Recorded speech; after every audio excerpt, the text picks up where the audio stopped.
Dana Christensen, our next honoree, has a little different story. She has a rage for justice that she found when her husband was sick on his deathbed, and she suddenly found out the insurance she bought and paid for wasn't there for her. And that story was very, very instructive. A few years ago, I remember being in, it was a different hotel, I think it was our 20th anniversary. We were about to finish our party, and Harvey said, you know, tonight we party, but tomorrow we're going to be on a plane to Washington, D.C. to fight. Well, Jerry and Carmen were on that plane, Jerry Fleming and Carmen Bulber, and they were on the plane with Dana Christensen. And what they were fighting was the deterioration of state insurance benefits under a plan hatched in the Bush years to basically eliminate all the benefits we had in the law that protected against junk insurance policies. These policies, these junk insurance policies, have no out-of-pocket maximum. So if you have an insurance policy and you walk into a hospital, in Dana's case, it literally paid hundreds of dollars a day when her bills, her husband's bills, were tens of thousands of dollars.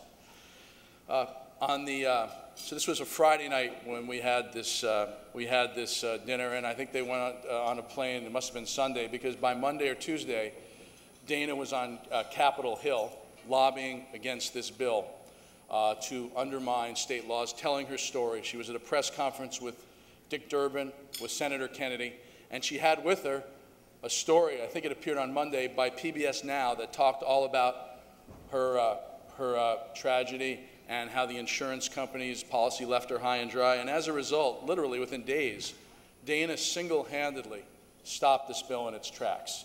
The power of her story, the force of that PBS Now piece, and the lobbying work she did. And if you meet Dana, and you're going to meet her in a second, I call that campaign Dana versus Goliath, because she really did fell to Goliath. When you meet Dana, you know that after you hear from her, as with Hilda, it's very hard to forget what you heard and who you're talking to. So years later, when Democrats took power in Washington, D.C. again, they were debating federal health care reform. They remembered what they heard from Dana. And part of the federal health insurance reform bill, which is going to take effect in 2014, is that in any individual insurance policy, you will never have to pay, if you follow the rules of the policy, more than $7,500. Remember, Dana was left with hundreds of thousands of dollars in medical bill. Now, 2014, your health insurance policy has to cover everything after $7,500 for every individual. That's because of Dana Christensen.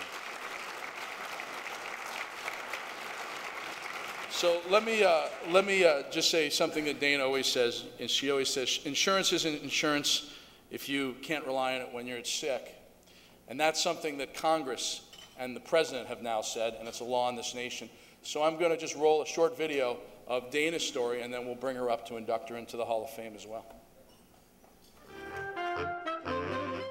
Dana Christensen and her husband Doug got the word that the bone cancer he had once beaten had returned. Devastating. But if battling cancer wasn't bad enough, the couple also found themselves in a fight they had never expected, a fight against their own insurance company. I thought it was an outstanding policy, but it wasn't until we went to use it that we found out it did not cover what we were promised it covered. When we went to be admitted into the hospital, surgery was scheduled. The admittance office told us it was the worst policy they'd ever seen, that policy was so poor, we had to come up with $8,000 just to be admitted into the hospital. It turns out their insurance was not covering a major portion of Doug's medical costs. $13,000 here, $27,000 there, almost $70,000 on this one. And then one day my husband was in excruciating pain, and the morphine we had at home, nothing I could do would relieve his pain, so I called Cedars-Sinai to say, I'm bringing him in.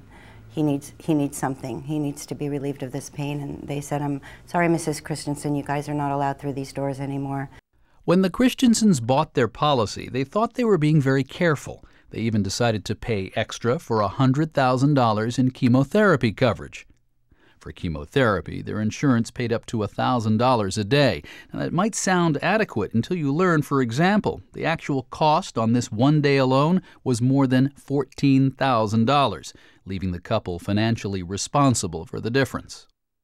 Eventually, the couple found themselves facing, listen to this, almost $500,000 in unpaid medical bills. It was a shock that forced them to consider a terrible choice. He asked me to divorce him. He said, Dana, you know, we're up to $500,000 in medical bills. You know, you have to think about the finances here. And I said, I'm not going to divorce my husband because he's ill. Only a year and a half after his cancer returned, Doug Christensen lost his battle. I dealt with it daily. That's all I could do.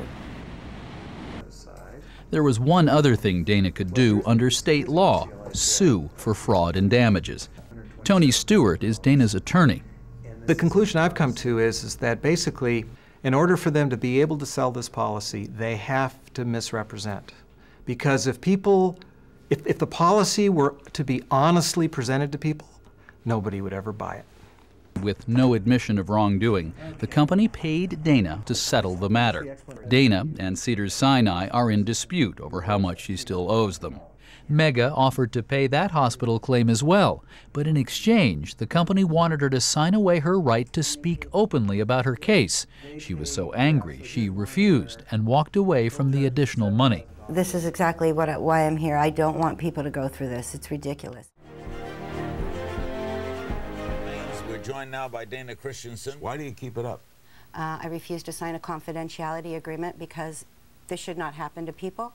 I want to be able to talk about it. My husband said to me one day, it may be too late for me, but this should not happen to people, and I agree.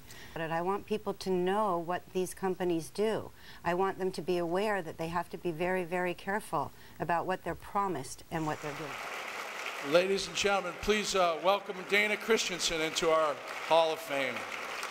The Dana in Dana versus Goliath.